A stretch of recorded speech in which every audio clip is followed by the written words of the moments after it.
Well, hello there, children. Let me tell you about my homeland. 加油！加油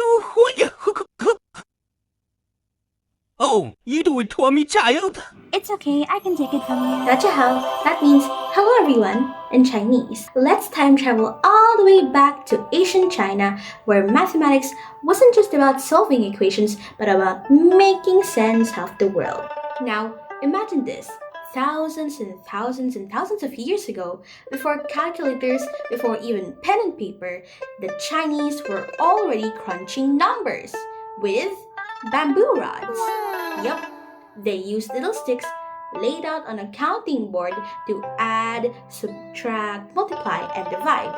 You could say they invented one of the earliest forms of Excel. From these rods came one of the coolest ideas in math, the place value. So, unlike Roman numerals that got super messy with big numbers, the Chinese system let them represent huge values really neatly. For example, let's take a look at Chinese numerals. You'll help me out by spotting the patterns. Ready? Let's go! First, the really ancient system around 14th century BCE. Look at these symbols. For 1, 2, 3, 4, they just added strokes. Simple enough, right? But notice something: when they reached around the higher values, they created entirely new symbols. So for example, 254 would be written with the character for 200, the character for 50, and the character for 4. So this system was a bit more additive. We can see a hint of the place value system around here. Now, let's move to the later system with rod numerals around 4th century BCE. This one is brilliant. They use rods or lines to form digits. But here's the twist. To avoid confusion, the orientation switched by place value. So in the ones place, you'd use vertical strokes. But in the tens place, you'd use horizontal strokes. Then vertical again for hundreds, and so on. So vertical, horizontal, vertical, horizontal. For example, the number 1234 would be written with rods like this. Vertical, horizontal, vertical, horizontal. Same goes with 60,390. But this one has zeros, and what do? They just leave the cell blank, because at that time they didn't have a symbol for zero. So, what does this mean? Well, because of this way of thinking, the Chinese could handle very large numbers way earlier than most civilizations. Imagine being able to count and calculate with millions when others were still struggling past hundreds. In short, the early foundations of Chinese mathematics gave us 3 big things: the decimal system, the place value system, and an efficient numeral system. These set the stage for all the breakthroughs that my groupmates will share with you next, like legendary mathematicians, mind-blowing concepts, and even famous objects like the abacus. 谢谢, thank you. And speaking of systems, I'll now pass it on to Kenneth, who will take us through the famous texts and concepts that made Chinese math shine even brighter.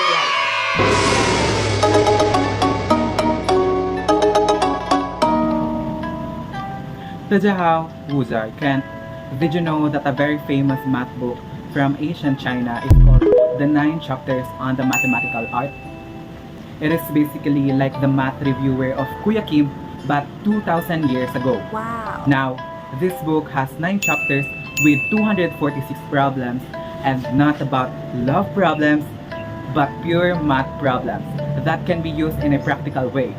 For instance, have you ever wondered how merchants in ancient times calculated how much millet to trade for a sack of rice? In chapter 2, called Millet and Rice, the problems were all about trading grains, much like a market. For us to understand, let's have an example. If the exchange rate is 1 dough of millet for 0.7 dough of polished rice, how much polished rice would you receive if you exchange 5 dough of millet? That's like going to a sari-sari store and saying, Mikado pomok tree and 5 scoop of rice for 3.5 scoop of mango. So, to solve this problem, we just need to do some simple math. 1 dough of millet is equal to 0.7 dough of polished rice. To find out how much polished rice we get for 5 dough of millet, we just multiply the amount of millet by the exchange rate. So you would receive 3.5 dough of polished rice in exchange for 5 dough of millet. It seems like a fair trade for the effort of polishing the rice. Interestingly, Confucian ideas resonate within this book. Confucius believed knowledge should be practical, so the problem were about farming and trading. He also believed in honesty and fairness. In short, no cheating in measurement, no putting your finger on the weighing scale, so next time you're calculating how many kilos of rice your budget can buy, just remember, you're actually doing ancient Chinese math. Shishit, bye-bye. Over 1,000 years, Chinese mathematics grew through the works of three great thinkers. First, we have Liu Hui. In the 3rd century, Liu Hui explained the 9 chapters on the mathematical art and gave logical proofs. They improved by the 3.1416 and showed how to measure land, rivers, and mountains. Then, in the 13th century, Queen Jiu Shao focused on algebra. He solved very hard equations and used math for real-life problems in surveying, engineering, and taxes. Zhu Chongzi made an even more accurate value of pi, 355 over 113, which stayed the best in the world for almost 1,000 years. He also reformed the calendar, connecting math to astronomy and time. Aside from refining pi, Liu Hui also worked on solid geometry. He explained how to calculate the areas and volumes of prisms, cylinders, and even spheres. Qin Xiao, on the other hand, wasn't only solving equations for curiosity's sake. His mathematics had real-world impact in surveying land, military logistics, and taxation.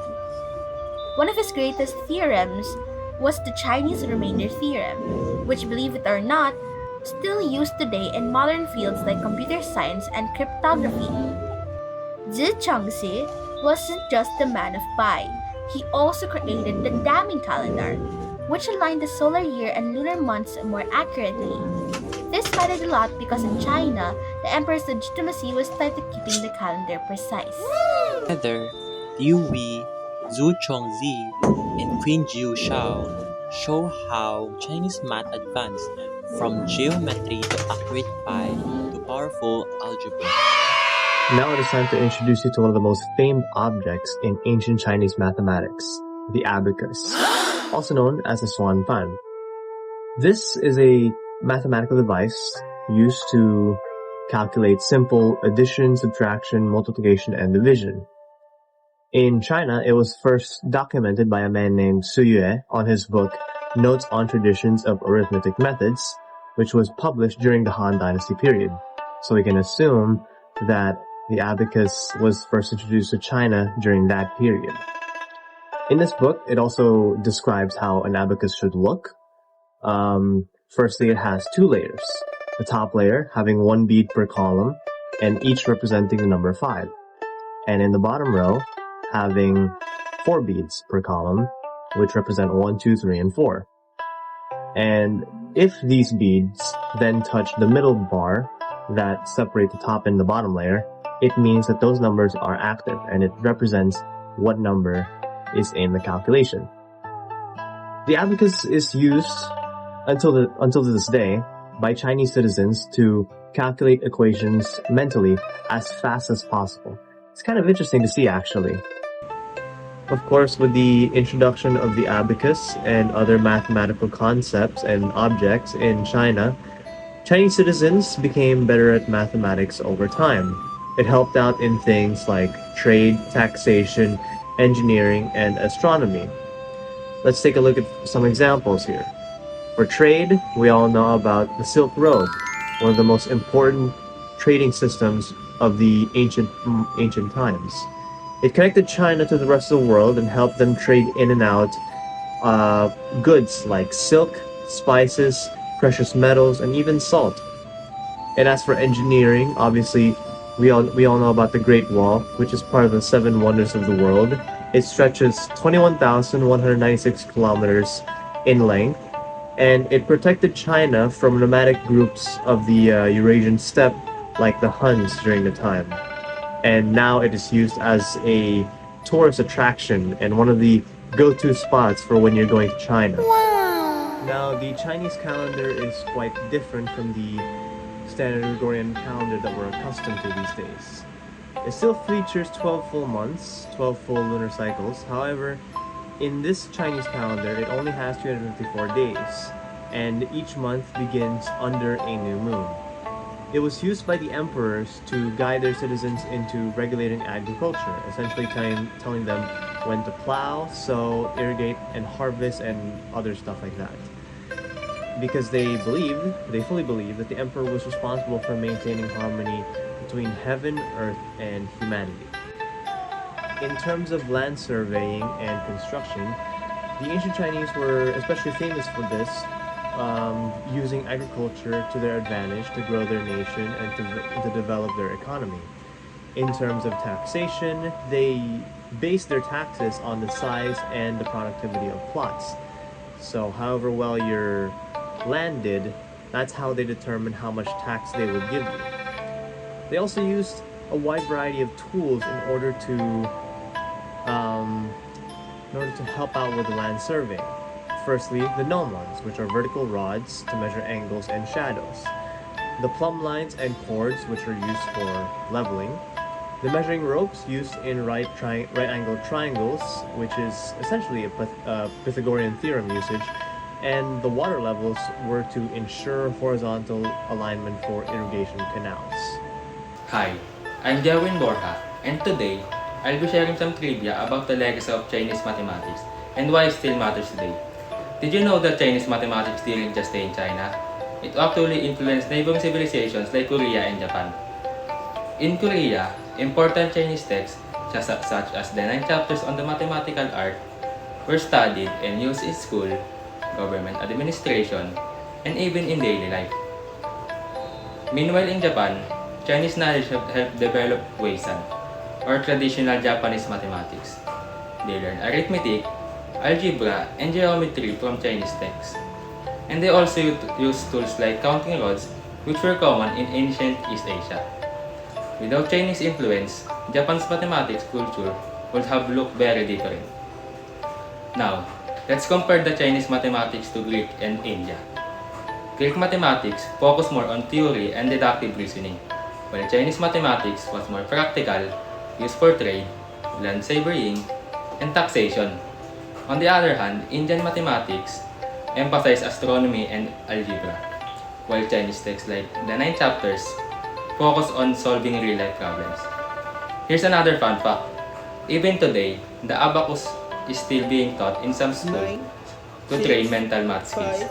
And it's also used in competitions where students show their speed and accuracy.